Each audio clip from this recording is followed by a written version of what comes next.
বিহারে নীতিশ কুমারের জোট বদলের পরেই তিনি দাবি করেছিলেন আসন্ন লোকসভা নির্বাচনে এবং বিহার বিধানসভা ভোটে জেডিইউর বিপর্যয় হবে।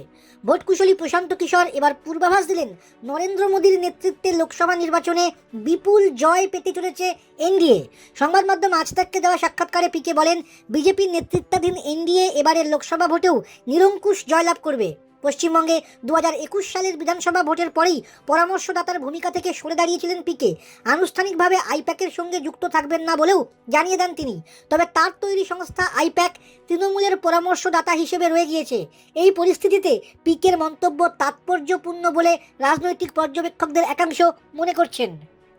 পিকে ভবিষ্যৎবাণী করেছিলেন, যে জোটের হয়েই লড়ুন না কেন, নীতিশের দল যদি 20টির বেশি আসন জেতে আমি আমার কাজ ছেড়ে দেব। প্রসঙ্গত 2021 সালে বাংলায় নীলবাড়ির লড়াইয়ের আগে পিকে জানিয়েছিল বিজেপি 100 আসন জিতলে তিনি নির্বাচনী পরামর্শদাতার কাজ ছেড়ে দেবেন। তার সেই ভবিষ্যৎবাণী মিলে গিয়েছিল। নরেন্দ্র মোদীর ক্ষেত্রে তিনি যে ভবিষ্যৎবাণী করলেন সেটাও মেলে কিনা সেটা এখন সময়ই বলবে।